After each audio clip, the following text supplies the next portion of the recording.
History displays that as an empire forms and grows, corruption ever festers within it. Jealousy is something in abundance, and betrayal can be found in almost every corner, even more so when turbulent families are involved.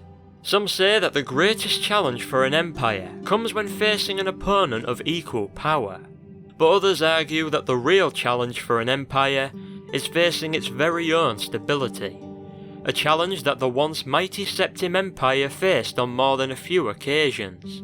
There have been times where dangerously mad ambition engulfed the courts of Tamriel, and ultimately led to kingdoms in chaos.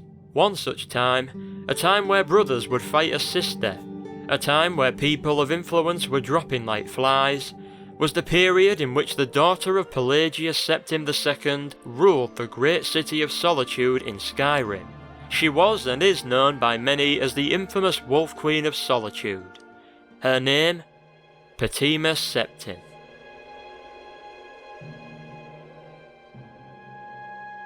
In the early years of the Third Era, when the Septim bloodline was plentiful, Emperor Uriel Septim II's son Pelagius II travelled to the Jewel of the West, the vast city of Camlorn in High Rock, home of the Bretons.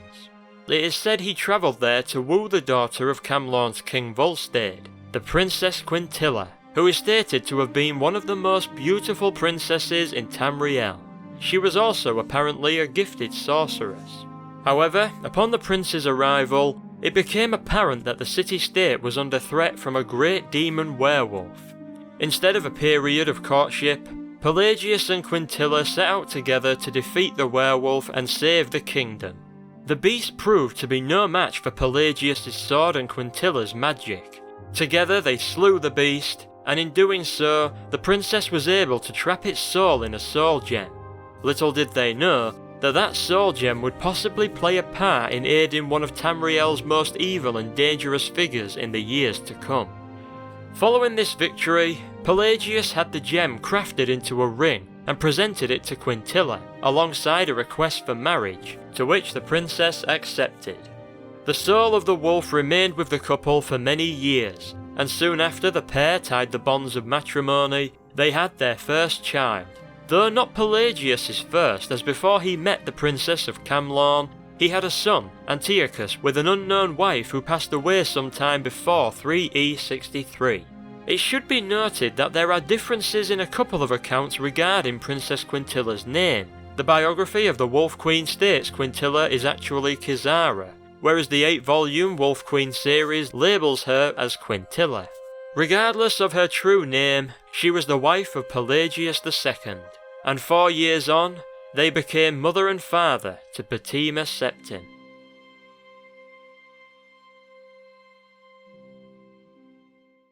Potema Septim was born in 3E67. Supposedly, the newborn was brought to her grandfather, Emperor Uriel II, who said she looked like a she-wolf ready to pounce. Potema spent the first 14 years of her life in the imperial city. She apparently had a difficult childhood from the beginning. Her parents were distant, stated to have not shown much affection for their firstborn. Her father likely often occupied with aiding the emperor in the governing of the empire, and later her mother focused on raising Potema's 2 younger brothers, Sepphoris and Magnus Septim. Her eldest and half-brother Antiochus was known to be an infamous flamboyant womanizer by the age of 16, spending much of his time in taverns and with women. For a good number of years, Potema was essentially the only child in the imperial court, and while being tutored, she found the time to dabble in the less respected arts and pastimes. She liked to sneak around the imperial palace, spying and eavesdropping, picking locks and even stealing valuable yet incriminating items that she would use to blackmail members of her family.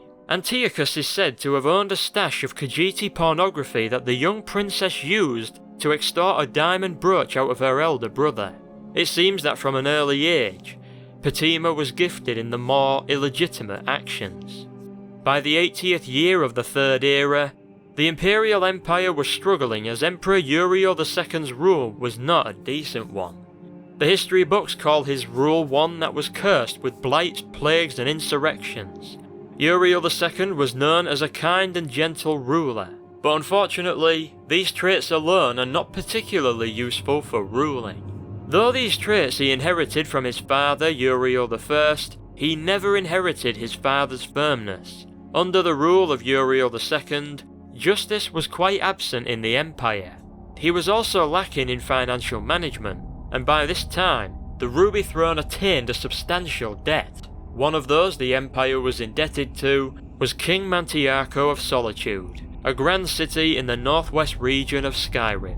In exchange for gold, the emperor promised Mantiarco a marriage between him and his daughter, Princess Galana. Should the marriage never happen, however, the emperor was bound to return the gold back to Mantiarco. But when the time to pay came, the emperor failed to remember such an agreement, at least when in the presence of Mantiarco's ambassador. Uriel called for a page to collect the official documents carrying this agreement and the emperor's seal, but to both the emperor's and Pelagius's delight, the page could find no such document. It had been swiped by Potema, who found enjoyment in tormenting and playing tricks on people. In this case, however, she wouldn't necessarily have the last laugh. In the absence of this agreement, and to not damage relations between the Septims and Solitude, the emperor offered Mantiarco his granddaughter, Potema Septim. She was now only 13 years of age, and considered old enough to wed by her father. Potema was distraught at this revelation, especially because she herself overheard the conversation between the Nord from Solitude, the emperor and her father. King Mantiarco was far from the man of her dreams. He was an old, supposedly fat Nord who ruled a kingdom far from the imperial city. But then, Potema started to see the many possible silver linings. She thought she could bring the document to her father, who'd award her by not marrying her off. Then she thought she could blackmail Uriel and Pelagius with it, and make a nice bit of coin. Or she could reveal its existence when she was Queen of Solitude. It could fill her coffers and she could buy anything and everything she wanted. The possibilities for Potema were endless, and she now found herself entertained for what she seemingly hated amongst many things was boredom.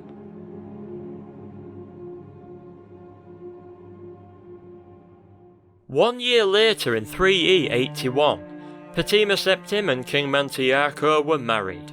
Though this marriage was arranged, Mantiarco quickly grew to greatly love his young princess, and as a result, he allowed the new Queen of Solitude all the power she wanted, which to her liking was absolute.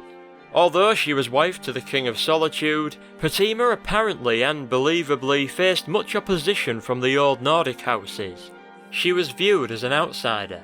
Even Mantiarco's only son, Prince Bathorg, who was only 2 years older than Potema, cared little for his stepmother. The following year in 3E82, Potema's grandfather, Emperor Uriel Septim II, died after 18 years as ruler of Tamriel. His son Pelagius Septim II was now emperor, and thanks to his father's poor financial management, Pelagius was left with a considerably depleted treasury. In order to boost his coffers, he dismissed the Elder Council, and allowed those able and willing to pay for their former positions back into the court. This later extended to the various kings and queens across Tamriel, and while resulting in a growing treasury, it was said to have damaged the empire thanks to a loss of wise advisors who could not afford to pay the new emperor's hefty price. Nevertheless, the empire eventually returned to prosperity, though in the north, Potema and Mantiarco suffered greatly in the producing of children. Throughout the years, Potema had a series of miscarriages until the year 3E97, when she was 29 years of age. She gave birth to a son, whom she named Uriel, after her grandfather. It is believed that even during labour and under much pain, Potema plotted her and her son's future.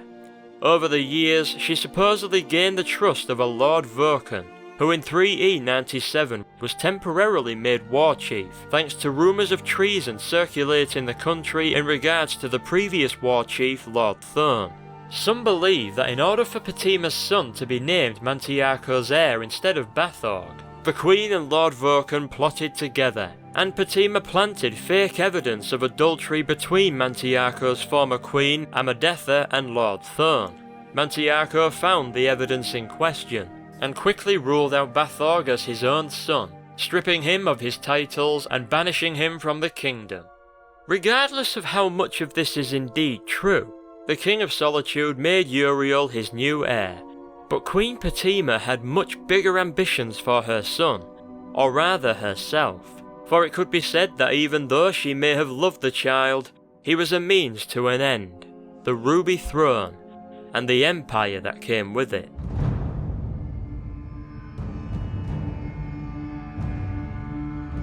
Two years later, in 3E99, Emperor Pelagius Septim II died.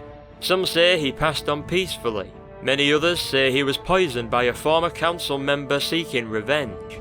Pelagius II ruled for 17 years, and was succeeded by his eldest child, the renowned Antiochus Septim. By now, Queen Potema had obtained quite a reputation. It was easily expected of Antiochus to assume the mantle of emperor, and for his family to fall in line with this, except his half-sister. No one really knew what to expect from the Wolf Queen. It has been stated that Potema was behind a delay of Antiochus's coronation.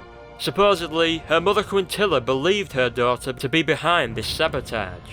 However, Quintilla may not have cared much for the womanizing Antiochus, and so did nothing further in regards to her suspicions. Quintilla revealed to her daughter that she expected to die in the coming months, and that Mantiarco would follow soon after. This is apparently when Potema's mother passed on to her to give to her son Uriel the Wolf Charm, a necklace holding a great yellow soul gem that contained the soul of a werewolf. Specifically, the werewolf that she and Pelagius defeated back in Camlorn many years ago. It was said to have been enchanted with charm spells, and that its wearer could charm whoever he or she chooses. According to the Wolf Queen book series, this necklace is why Potema became known as the Wolf Queen. Though, it's interesting that the soul gem in question was supposedly a part of the ring that Pelagius II gave to Quintilla when asking for her hand in marriage. It would seem as if this never was made into a ring, or may have been removed and placed in a necklace years later. Potema may have forged a letter that deemed her half-brother a bastard, but her attempts at blackmailing Antiochus were counteracted by the prince's own blackmail against his half-sister. Though she lost this attempt at gaining the Ruby Throne for her son, it would only be the first of many. Quintilla is believed to have died in 3E99, and soon after, as she correctly predicted, King Mantiarco also passed away in the same year. Likely due to Uriel's age and Potema's lust for power, the Wolf Queen ruled Solitude as regent for her young son. As the years went on and Uriel grew, he settled in as Solitude's king, but he preferred to rule alone and had the right to do so. Only his mother Potema insisted they rule jointly, and convinced the young king that his position was temporary and would one day have the whole empire at his command. Dozens of diplomats from kingdoms all over Skyrim, even from High Rock and Morrowind, came to be entertained at Castle Solitude over the years. Some visitors were said to have been from lands farther away. There Potema played politics, spreading discontent, gathering valuable allies, and planning future moves against her siblings and anyone who might have stood in the way of her taking the Ruby Throne. Meanwhile, down in Cyrodiil and the Imperial City, Emperor Antiochus Septim ruled an empire that eventually became rife with civil war. Antiochus cared little for politics, and spent much of his time wooing future wives and mistresses, and fornicating. Eventually, in 3E104, he and his second wife Gysilla had a child, a daughter named Kintyra. It is said that by the 10th year of Antiochus's reign as emperor, in 3E109, the imperial city was full of debauchery. It seemed that despite his new responsibilities, little had changed in the emperor's habits. A year later in 3E110, the War of the Isle erupted. In this event, the Somerset Isle province was almost lost under the leadership of Antiochus. The famous Maormer, King Orgnum of the island kingdom of Piandania, attacked the Somerset Isle, an attack likely prompted by a political plot created by none other than Potema Septim. King Orgnum supposedly paid a visit to Solitude that year, where Queen Potema assured the Maormer that she would personally lead an insurrection against her brother, something that would have greatly aided Orgnum had an insurrection actually took place. This seemed to be all for nothing but a profit and time gain for Potema. According to the Wolf Queen series, Antiochus sent a lord called Levlet to Solitude where monks of the Sigic Order were meeting its queen. The Wolf Queen made her intentions of taking the Ruby Throne with the help of both the Mages Guild and Piandanians clear. The Sigics quickly went back to Lord Levlet and informed him that they would defend Somerset from the Piandanian fleet for the Emperor's offer of 12 million gold pieces. Levlet managed to barter them down to 8. Little did the Sigics and likely Antiochus know that Lord Levlet was working with Queen Potema. Potema gave Levlet 8 million pieces from her own treasury, and Levlet would in turn pass to her 12 million from Antiochus's, netting her a profit of around 4 million gold pieces, minus that owed to Lord Levlet for his aid. 3 months later, a freak storm destroyed the entire Piandanian fleet not far from the Isle of Arteion, an island that has a tendency to disappear throughout history, and the home of the Sigic Order, who was credited for using their magic to conjure such a storm. Around 3E 120, Potema and her son Uriel were visiting the imperial city, and it was during their time there that Emperor Antiochus Septim lapsed into a coma. He died shortly after, and the Elder Council prepared for the coronation of his daughter Kintyra.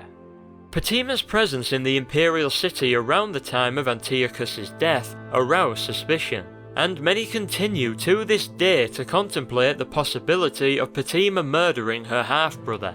Regardless, Emperor Antiochus Septim died after a roughly 20-year reign, and the Wolf Queen would once again take an attempt at seizing the Ruby Throne. Potema wasted no time in trying to convince the Elder Council that Kintyra was not in fact the daughter of Gysilla, but some mistress or prostitute Antiochus shared a bed with. Therefore, her son Uriel had the more legitimate claim to the throne. Her speech to the Elder Council has been described as something students in the art of speech would find helpful. But, despite Potema's strong speech for Kintyra being a bastard child, the Elder Council moved ahead with her coronation. Thus she became Empress Kintyra II, and as a last prod at the Wolf Queen, the new Empress banished her aunt from the ceremony and imperial court, sending her back to Solitude. This would be the last straw in Potema's more peaceful attempts to seize the throne. This was the spark that ignited the fires of war in the now 53-year-old queen. When asked what she did better than speaking, Potema replied, "War."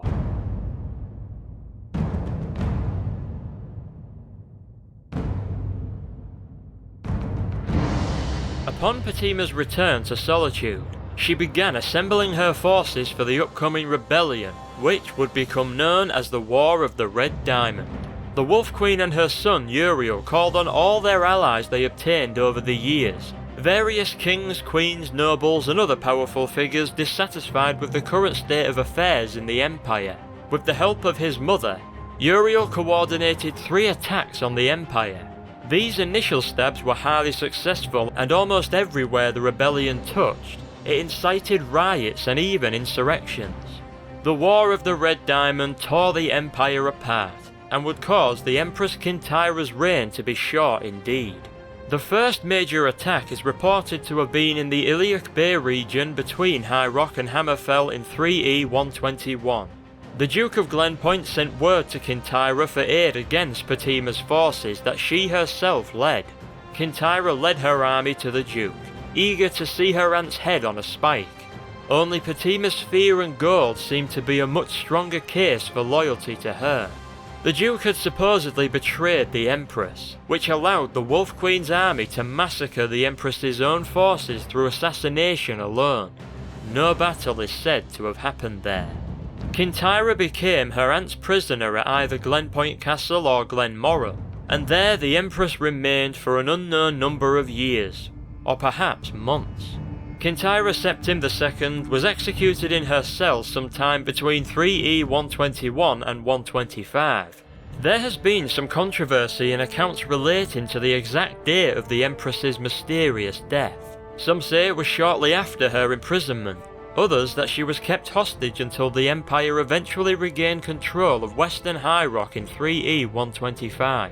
All that can be said for certain is that Potema's death is a mystery. Some claim that Potema may have had a hand in it, and that once word spread of the young Empress's demise, many began to rally against the Wolf Queen and Uriel. The second major attack is reported to have been on a series of Imperial garrisons along the coastal Morrowind Islands. The third major and probably most important attack was on the Imperial city itself, though after the Elder Council separated the army in order to attack both High Rock and Morrowind.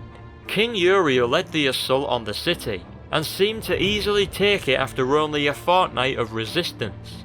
Uriel took the Ruby Throne, and proclaimed himself Emperor Uriel Septim the Third in 3E 121. This marked the beginning of the War of the Red Diamond, a war which fractured the original Knights of the Nine, causing some of the recovered relics of the Crusader to be scattered across Cyrodiil. The marking itself of the war has been a subject of debate. Hostilities have been reported to have begun in 3E 120, yet some accounts don't consider this the beginning of the war. Regardless, the war was now in full effect, and with Potema out of the way, it was Potema and Uriel against the Wolf Queen's younger brothers, Sepphoris and Magnus Septim. Potema and Uriel had Western High Rock, Skyrim and parts of Morrowind under their flag, but in 3E 125, Sepphoris managed to reconquer or sway the entirety of High Rock to his and his brother's cause. Though most of the provinces were divided, the brothers had the majority of Tamriel supporting them, especially after Potema's murder. By 3E 127, Magnus and his army, consisting of many Argonians, were attacking Potema in Skyrim. It was in the same year that two major battles would take place, and leave both sides with a win and a loss. The Battle of Ichidag in Hammerfell in 3E 127 was between Uriel the Third and Sepphoris' forces. Even though it is said Uriel fought well, he was defeated and taken captive by Sepphoris. This caused the now 61-year-old Potema to launch into a rage and personally lead a successful assault on Magnus's forces in the Battle of Falkenstar that same year. Although this turned out to be a great victory for Potema's side, it was a dark moment for the Queen of Solitude. During the victory celebrations, Potema received word that Uriel was being transported to the Imperial city for a trial, only he never arrived. An angry mob had managed to surround his prison carriage and burned the Emperor alive within it. Sepphoris proceeded to the city and proclaimed himself Emperor Sepphoris Septim I, and Potema, upon hearing this, began to descend into a terrible mad fury.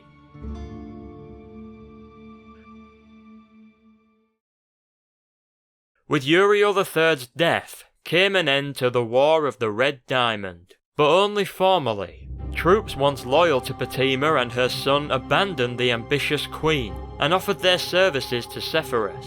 However, Potema continued fighting a now losing battle, but one that would last for 10 years. Eventually, she lost so much influence and power that all she dominated was her kingdom of solitude, and throughout these years, her fury and madness developed. The Wolf Queen was talented in conjuration and toyed with necromancy.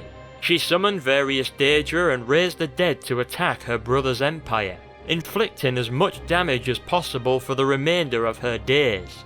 She employed necromancers to use her enemies fallen against them. Stories are told of meetings with vampire commanders and skeletons and other undead beings serving her as chambermaids and the like. As her madness grew, and she dabbled more and more into these arts of ill repute, her allies abandoned her, supposedly leaving none but zombies and skeletons as her companions. It's said Solitude became a land of death, and Potema's subjects were terrified and fled. Although weakened and barely clinging on to power, thanks to her undead minions, she was able to keep Sepphoris and Magnus at bay. For about a decade she attacked and defended, until 3E137, when Solitude was finally liberated by the Empire. However, the same couldn't be said for Solitude's castle. According to the Wolf Queen series, Queen Potema, now 70 years of age, held out for yet another month in her castle under siege. It has been stated that Magnus was the one behind the siege. There in the city's inn, he and his young son Pelagius resided. By now, life was returning to Solitude, and the city was starting to brim with activity. It's documented that young Pelagius wandered the city for hours while his father laid siege to the castle. Eventually, the prince came to the Mages Guild with the idea to purchase a gift for his uncle, Ep7 the First. Outside the guild, he spotted an old woman struggling with the front door, so he opened it for her. He thought she was the oldest thing he'd ever seen, but what really caught his eye was the bright yellow gem around her neck. But no ordinary gem, the prince thought. It was almost as if he noticed something trapped in it. The old woman informed Pelagius that it was a soul gem, holding the spirit of a great demon werewolf. She told him it was infused with the power to charm people, but that she was thinking of giving it another spell.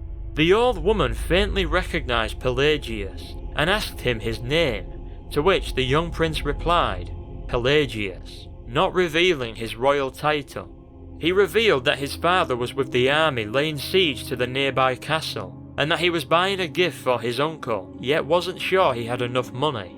The old woman remembered she knew someone called Pelagius once. She had the guild enchanter remove the charm spell from the soul gem and replace it with a curse, a slow poison that would drain wisdom from its wearer year by year until he or she lost all reason. She apparently also purchased a cheap ring of fire resistance. The woman gave to Pelagius the newly enchanted soul gem as a gift to him for helping an old woman, not revealing the gem's newly acquired effects. She also gave him the cheap ring to give to his uncle, stating that it was enchanted with a levitation spell. After a few words, the old woman left the guild and went down an alley behind the building. Pelagius looked for her, but found nothing. It's said that had Pelagius looked behind a heap of stones, he would have found a passage under the city to Solitude's crumbling castle and the bedroom of Queen Potema Septim. There he would have found the old woman lying on her bed, making a toothless grin as she was taking her last breath. Potema Septim died in 3E137 during the siege of her castle in Solitude. Magnus, upon seizing the castle, made Pelagius the new head of Solitude, who would later become known as Emperor Pelagius Septim the Third, and would even later be commonly known as Pelagius the Mad.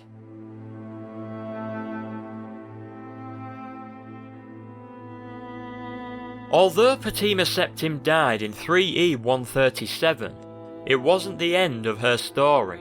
Her brother Ep7 the First died only 3 years later in 3E140 after falling from his horse. His brother Magnus then became emperor, as Sepphoris had no children to take up the mantle. 5 years later, Emperor Magnus died. The War of the Red Diamonds seemed to have drained much of the two brothers' health. In 3E145, Magnus's son Pelagius took the Ruby Throne as Emperor Pelagius the Third, and became one of the most eccentric rulers in Tamriel's history, a figure whose story requires more than a paragraph to tell. It is believed that Pelagius and Potema's story are linked, in that she has been labelled as the cause of his madness. Legend says that the Wolf Queen's madness was so intense, it affected the one who took up residence in Solitude's castle after her, which just happened to be Pelagius the Third.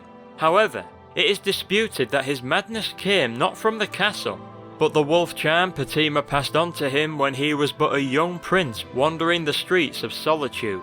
If either is indeed true, then the Wolf Queen most definitely had the last laugh, as her biography suggests. There's also, as some Third Era sources state, an underground organisation known as the Horn, which still believe Potema and her son Uriel to be the last of the true Septim bloodline. Thus every now and then they raided Imperial holdings. but no word from them has come about in recent years. It seems that even in later years, Potema's actions were affecting the Empire, and Potema herself would almost do so even more years later.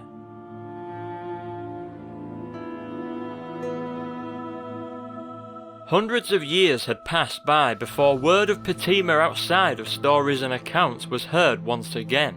In 4E201, 200 years following the end of the Septim Empire in 3E433, and over 500 years since the Wolf Queen's death, the Imperial Empire was now a fraction of its former power.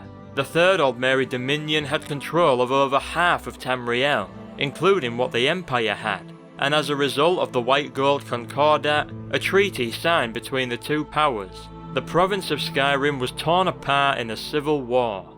Solitude was still under the Empire's control, and amidst this war was a cry for help from one of the Hold Hafingar's inhabitants. A representative from the small community of Dragonbridge came to Solitude to plead for help from the Jarl Elisif.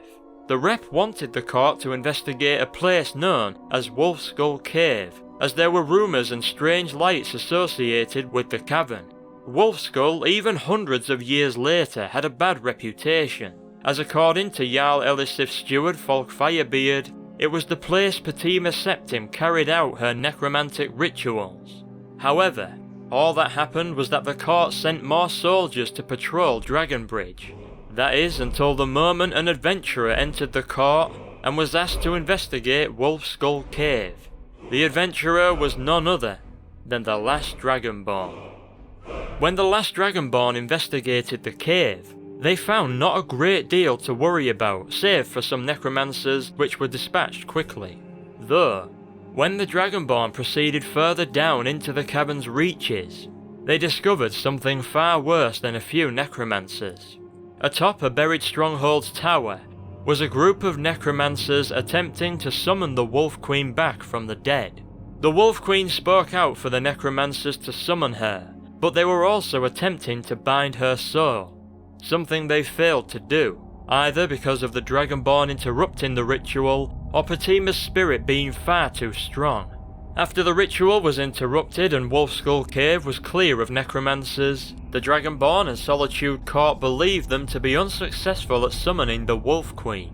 Yet despite the short time of peace afterwards, save for the civil war, they were wrong.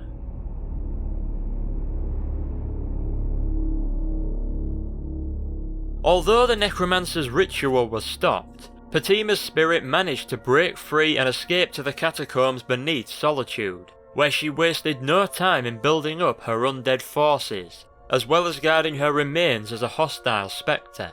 Word was sent to the Dragonborn that Potema still remained a threat, and the fabled adventurer returned to Solitude. They were requested by Folk Firebeard to dive into the catacombs below and fetch the remains of the Wolf Queen, so that no such dark thing involving the long-dead queen could happen again. At the Temple of the Divines in Solitude, where the catacombs sat beneath, the Dragonborn ventured down into Potema's sanctum. There the adventurer met resistance from the undead creatures Potema had awakened. Throughout the trek towards her remains, she spoke to the adventurer, calling for them to proceed further to their demise and serve her in death. However, she greatly underestimated this hero. The Dragonborn eventually located the Queen's remains, although there sitting on the throne on which her skull rested was the ghostly figure of Potema herself. The two battled for a short while, living against undead. The Dragonborn was able to strike down the spectre and recovered the skull of Potema Septim. A copper and moonstone circlet still cling to the ball of bone. The victor gave the remains to Solitude's keeper of the Hall of the Dead and priest of Arcais Steer, who then blessed the remains. Thus, the Wolf Queen of Solitude was finally pushed back to whatever afterlife awaited her, or so it is believed. The priest Steer pointed out that had Potema been successfully resurrected, it could have had extremely dire effects on not just Solitude and Skyrim, but the Empire and even Tamriel. Had the Wolf Queen returned, she would have had the most legitimate claim to the Ruby Throne, abruptly ending the Mede dynasty and restoring the Septim Empire Chances are that had the Dragonborn not defeated Potema's spectre and had her remains blessed, she may have been able to resurrect herself in full form.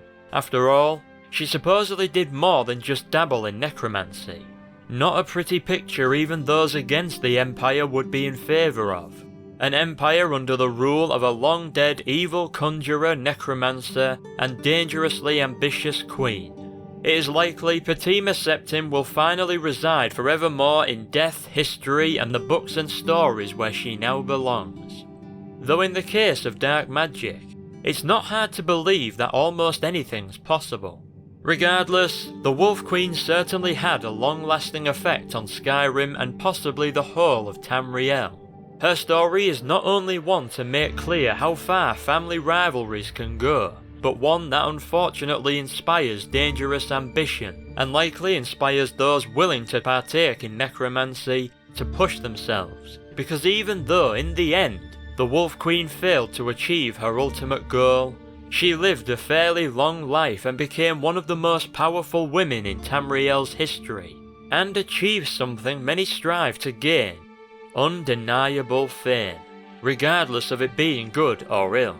She is remembered even today, hundreds of years later, and even though she didn't achieve her goal, even though she is remembered mostly as a hugely evil figure, there's something to be said for being remembered in the many days past, and the many more to come.